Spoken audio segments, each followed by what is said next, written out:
Assalamualaikum. Jumpa kembali di Science Class bersama Bunda Tari.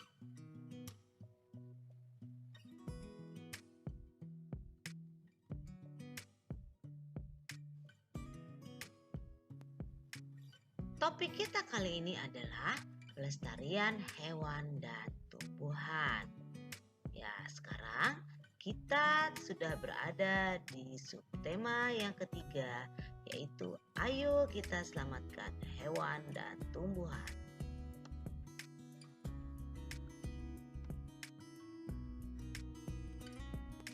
Nah, sebelum kita mulai pelajaran kali ini, Ibu akan membacakan tujuan pembelajaran kita.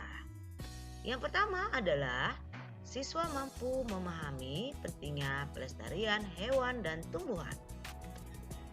Yang kedua, siswa dapat menjelaskan kegiatan-kegiatan manusia yang menyebabkan langkanya hewan dan tumbuhan. Yang ketiga, siswa mampu menjelaskan cara melestarikan hewan dan tumbuhan agar tidak punah. Mengapa kita harus melestarikan hewan dan tumbuhan? Baiklah anak-anak semua, Ibu akan jelaskan. Mohon diperhatikan ya.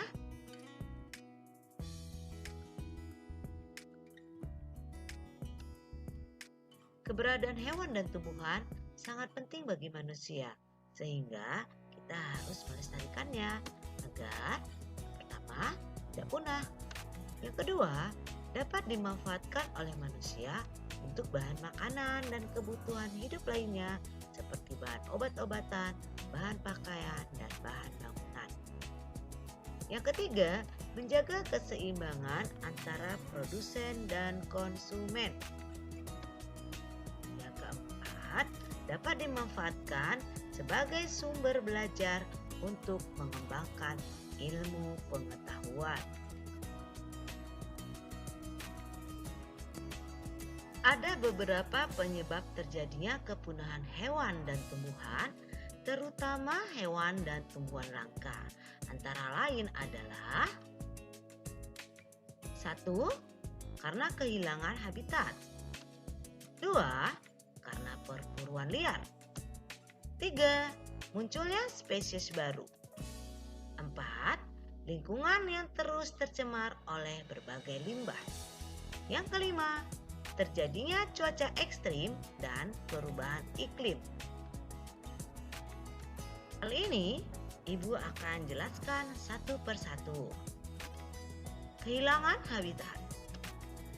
Salah satu penyebab kehilangan habitat hewan dan tumbuhan adalah alih fungsi lahan yang ada di permukaan bumi, seperti berubahnya fungsi hutan menjadi areal perkebunan ataupun pemukiman manusia, serta adanya eksploitasi lahan akibat penambangan.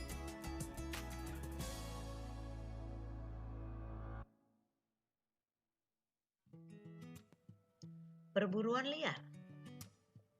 Kegiatan berburu hewan dan tumbuhan langka merupakan penyebab lain dari kepunahan sebuah spesies endemik. Dengan habitat yang terbatas serta memiliki populasi yang sedikit dan kemampuan regenerasi yang lambat. Spesies endemik adalah spesies yang sudah langka, ya.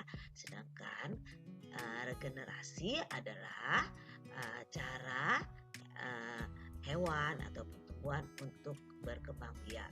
Jadi ada beberapa contoh hewan yang memiliki kemampuan regenerasi yang lambat, seperti hewan-hewan langka, contohnya badak ataupun harimau.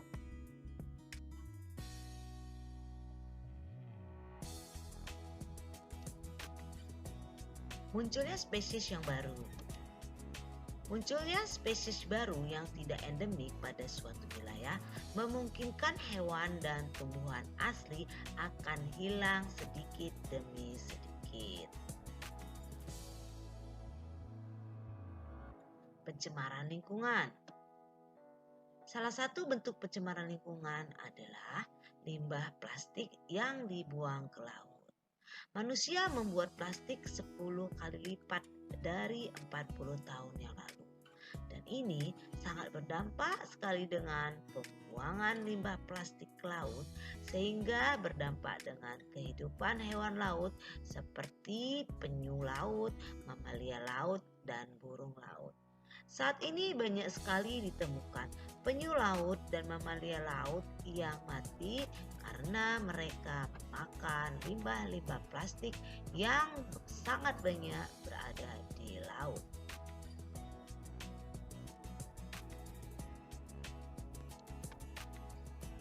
Upaya-upaya manusia yang dapat dilakukan untuk melestarikan hewan dan tumbuhan antara lain adalah: 1. Memahami pentingnya pelestarian hewan dan tumbuhan. Yang kedua, membuat penangkaran untuk hewan langka. Yang ketiga, tidak melakukan perburuan liar dan jual beli hewan langka. Berikutnya, mengembangbiakan hewan dan tumbuhan. Yang kelima, tidak menebang pohon sembarangan. Yang keenam, melakukan tebang pilih. Dan yang terakhir adalah melakukan pelestarian tumbuhan secara in situ dan ex situ.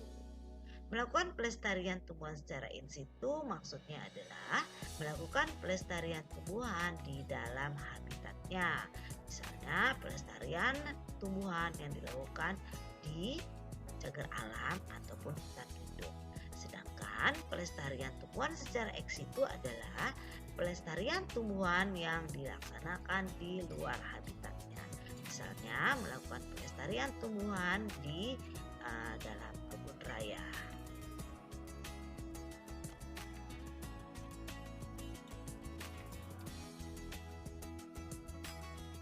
Hewan dan tumbuhan langka.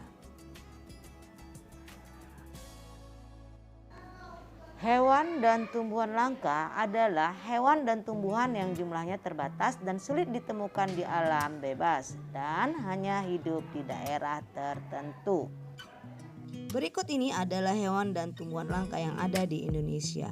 Salah satunya adalah komodo. Komodo hidup di daerah Nusa Tenggara Timur. Salah satu penyebab kelangkaan hewan komodo adalah maraknya perburuan liar, rusa, babi hutan, dan kerbau. Sehingga populasi rusa, babi hutan, dan kerbau terus merosot.